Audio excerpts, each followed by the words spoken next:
Olá, eu sou o Rogério Barrocal, esse é o Panorama de Mercado do mês de junho de 2021. Vamos falar um pouquinho sobre o cenário previsto para o mês e tudo que aconteceu em maio. Eu sou planejador financeiro, assessor de investimentos e se você está assistindo pela primeira vez, eu ficarei bastante grato se você puder depois me dar o seu feedback sobre a nossa apresentação, tá bom? Então vamos na sequência para os slides, né? O desempenho na pauta de hoje, eu vou falar sobre o desempenho do mês de maio, os mercados internacional e nacional, a projeção para o mês de junho, os indicadores econômicos em destaque e as considerações finais. Tá bom?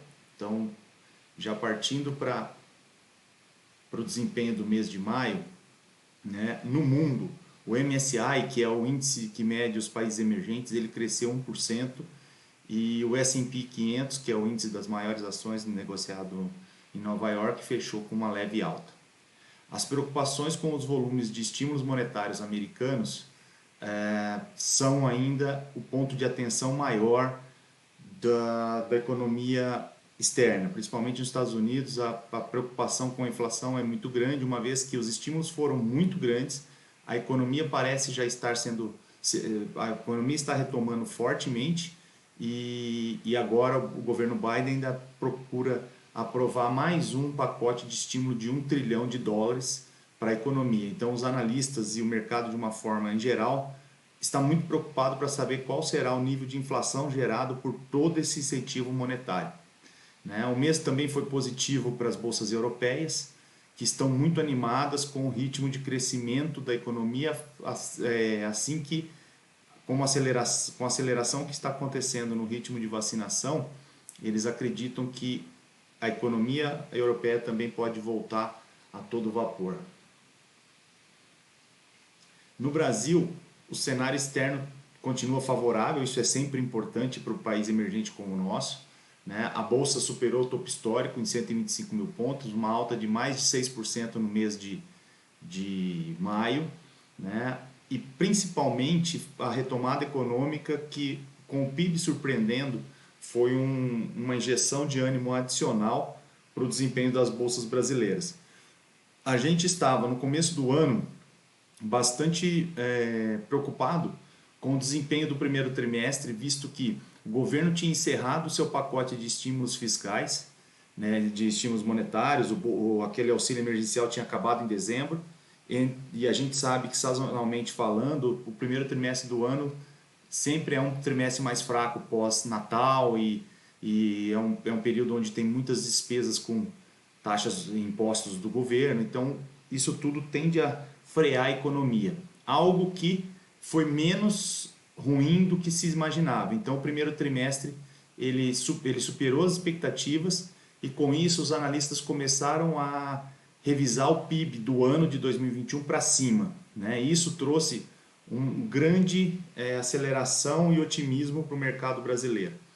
Aliado a isso, também tivemos uma melhora fiscal. O déficit fiscal de 12 meses do Brasil, que antes estava que em março fechou em 9,5% do PIB, agora fechou os 12 meses em 7,9% do PIB, ou seja, um aferrecimento dos níveis de déficit do Brasil.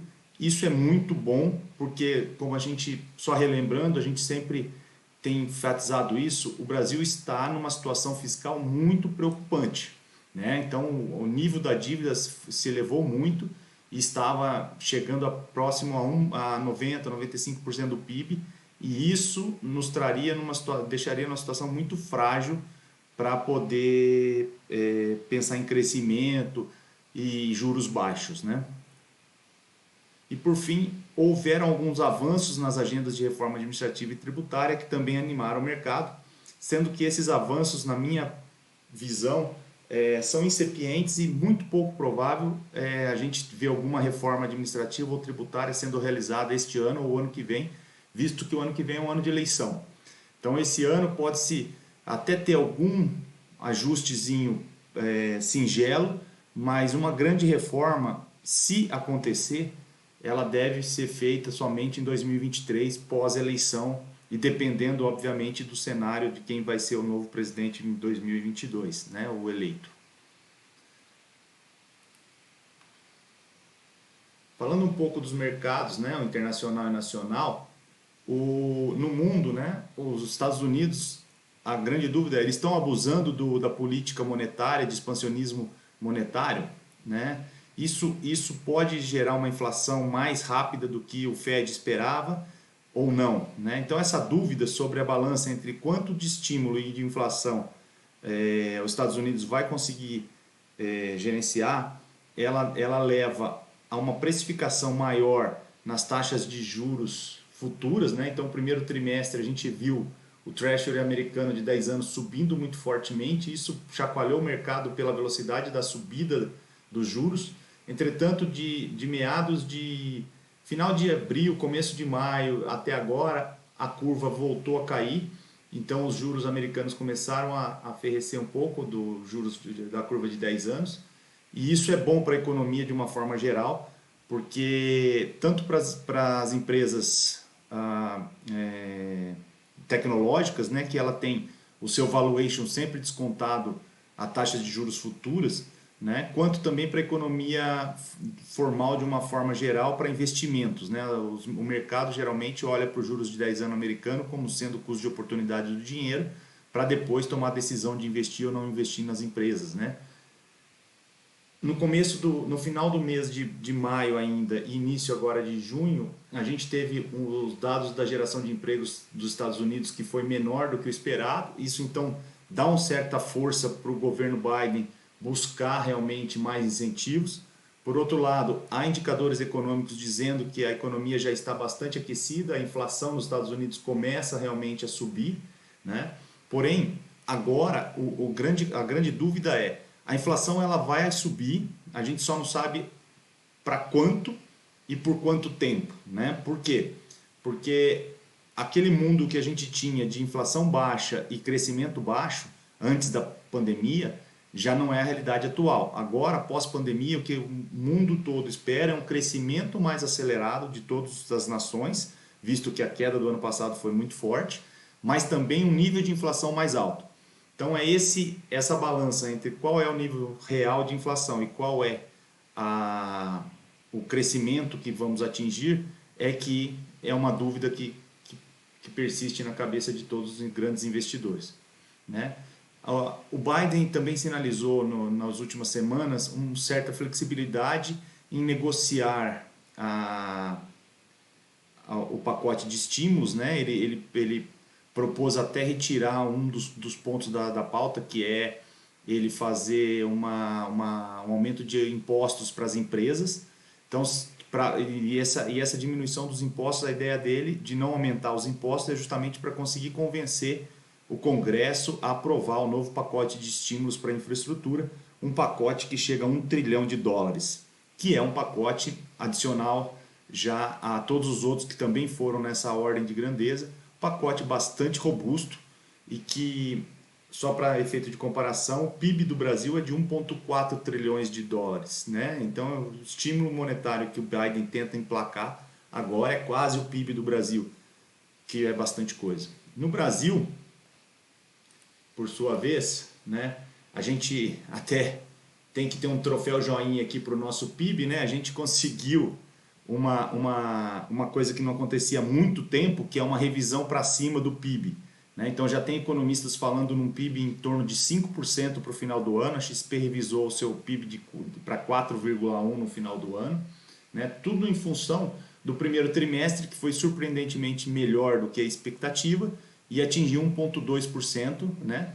Esse primeiro trimestre do Brasil, principalmente aliado a superávit da balança comercial, que foi de 62 bilhões acumulados em 12 meses, né, no período até abril.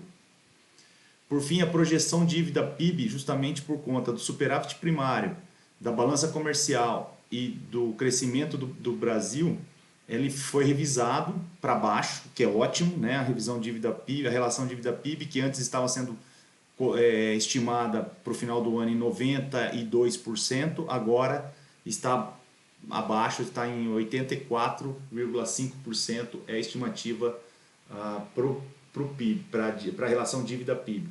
O câmbio no curto prazo continua em tendência de baixa, né? Então eu fiz questão de colocar inclusive o gráfico aqui do dólar futuro para que vocês possam ver que o dólar futuro ele está se aproximando de uma zona de resistência, de suporte muito forte. De suporte muito forte, então não de resistência, mas de suporte muito forte. Então, existe sempre a chance de que o dólar caia mais, sim, mas também há uma resistência muito forte aqui para que o dólar tenha esse nível como sendo o seu mínimo ou o seu suporte, né, na faixa de R$ 5,00, R$ 4,80, R$ 5,00. A estimativa da XP e de algumas casas de análise é de que a gente termine o ano com o dólar em 5,30, ou seja, seria um dólar acima do dólar que a gente está vendo no momento, né? As projeções para o mês de junho são boas, né? No Brasil, o Banco Central deve aumentar a taxa Selic para 4,25%, ainda na busca de um equilíbrio entre crescimento e inflação, para tentar conter a inflação. Os resultados das empresas que foram muito bons, né? Num período ainda que a gente teve uma segunda onda de pandemia que jogou contra, né, o crescimento das empresas. Então espera-se agora uma aceleração ainda maior, visto que a pandemia, a segunda onda já está bem menos forte, né? Já tem uma diminuição bastante grande dos casos de contaminação, e com o cronograma de vacinação agora sendo acelerado, com a previsão de que até em outubro a gente tenha toda a população brasileira vacinada, a expectativa é que o segundo trimestre seja ainda melhor e o PIB supere realmente as expectativas em 2021. O mercado de ações, depois de 3 meses consecutivos de alta, né, o índice acumula aproximadamente 6% no ano, que ainda é pouco, se a gente imaginar que tivemos aí uma inflação 12 meses nessa mesma ordem de 6%. Então ainda há muito espaço para crescimento no mercado de ações, apesar de estarmos em topo histórico no Ibovespa em reais, né? No câmbio, o real zerou as perdas de 2021 frente ao dólar. Em 2020 a valorização do dólar foi de 27% em relação à nossa moeda. Então, apesar de hoje no mês de maio, com o final de mês de maio, a gente ter terminado no dólar mais ou menos 0-0 com o real em relação ao começo do ano, se a gente olhar para o ano passado, o dólar subiu 27% em relação à nossa moeda. Então a gente tem muito espaço para recuperação olhando por esse ângulo, né? No mercado de ações, as projeções, conforme a gente já tinha mencionado anteriormente, o Ibovespa está no topo histórico dele, com possível alvo no curto prazo em 134 mil pontos. Então ele terminou o mês em 126 mil pontos em reais, né? E tem um alvo aí de curto prazo na casa dos 134 mil pontos. Já existem muitos analistas estimando que até o final do ano o Ibovespa deve bater os 145 mil pontos. Se a gente olha para a Bolsa brasileira em dólares, né, normalizada em dólares, a gente percebe que estamos muito longe ainda do topo histórico. A gente ainda tem mais uns 20% de alta para conseguir chegar até o topo histórico que foi visto no final do ano de 2019. Né? E o alvo de curto prazo para a Bolsa em dólares seria 25.700 pontos. Né? E só uma curiosidade, se a gente chegar ao topo histórico da Bolsa em dólares, hoje seria uns 20% de alta, que daria a Bolsa nossa em 160 mil pontos. Então a Bolsa que está em 126 mil pontos em reais, teria que estar em 160 mil pontos para que a gente voltasse ao mesmo patamar do final do ano de 2019. Então tem aí um bom espaço para alta ainda em dólares, né? Mesmo com a Bolsa em reais parecendo já em seu topo histórico e alguns podem imaginar que ela não tenha muito espaço de subida ainda, mostra que a gente ainda tem um cenário de bolsa barata em relação aos pares, principalmente quando a gente olha para a bolsa em dólares, né? Que é o grande drive, sempre vem dos investidores internacionais, né? Que tem o maior fluxo de capital. E então nessa análise do ponto de vista do investidor estrangeiro, a bolsa brasileira ainda tem muito potencial de alta. Uma coisa importante é que a alta da bolsa brasileira nesse ano, principalmente, ela foi muito puxada pelo setor de materiais básicos, né, onde a gente tem as siderúrgicas e e as mineradoras como protagonistas, né? Então, com o dólar mais alto e com a aceleração do minério, a gente teve as siderúrgicas e a mineradora, principalmente a Vale, puxando o nosso Ibovespa.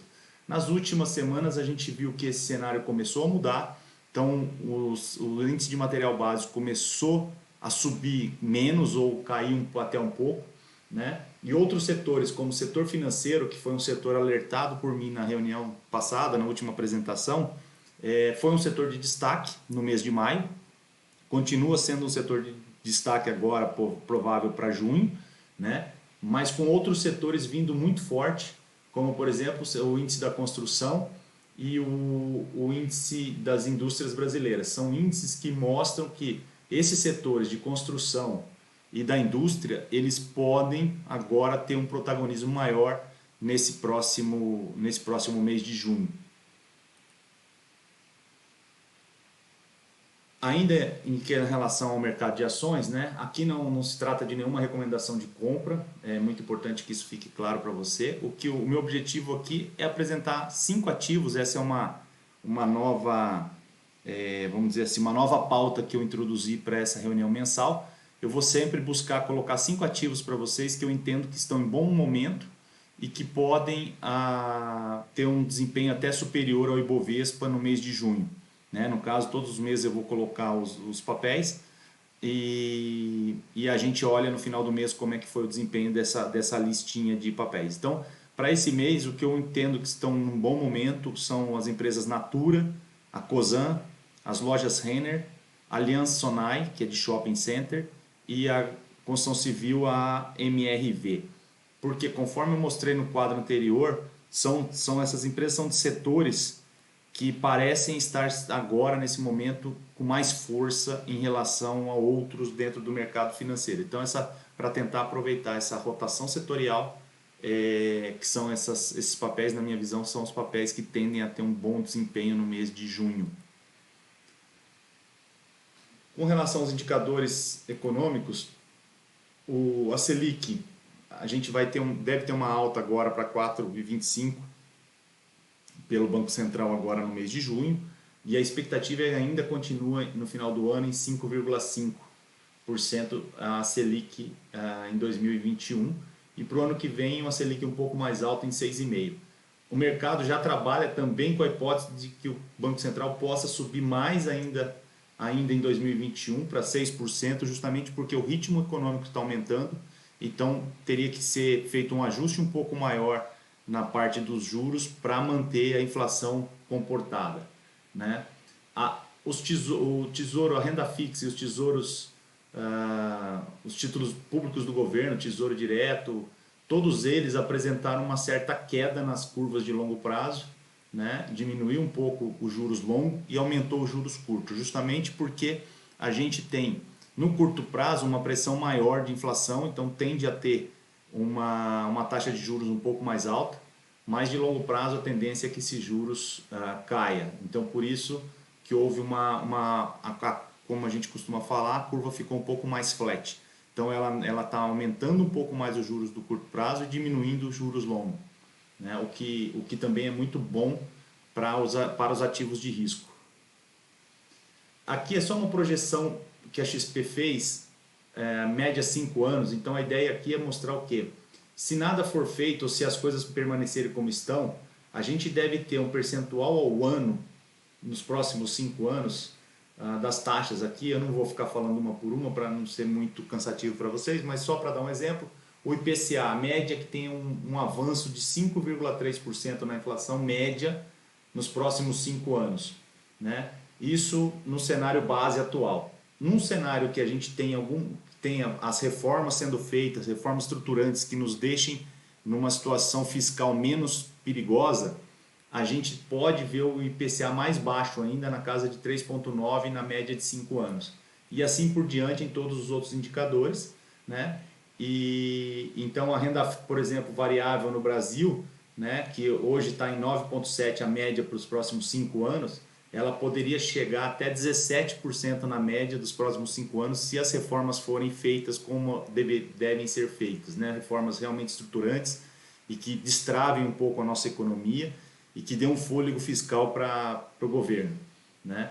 Por fim, se a irresponsabilidade fiscal e as manobras políticas permanecerem ou aumentarem dos patamares atuais, a gente tem um cenário, pior caso, indo para 6,9% de média na inflação, né? E aí, no caso, a Bolsa não cresceria na média dos próximos 5 anos, e sim uma queda de 4% na Bolsa brasileira, caso a gente não faça as reformas que tem que ser feita, caso a gente continue gastando mais do que deva, o que não parece ser o cenário mais provável.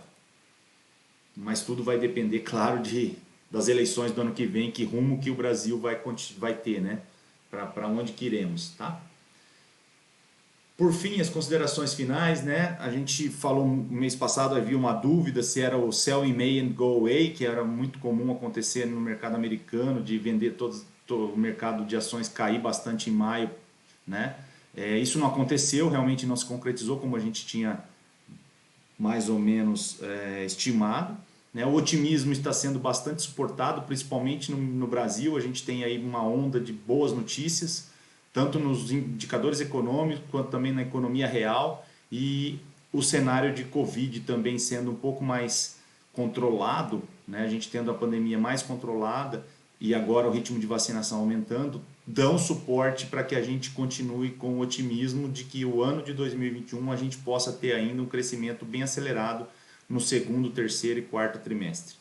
Tá? Junho, a tendência de alta para os ativos de risco deve se manter. É óbvio que depois de vários dias e semanas de alta, alguma correção também é possível que aconteça, mas se houver qualquer queda, a gente acredita ser muito mais uma correção pontual de curto prazo do que propriamente uma inversão de tendência para junho.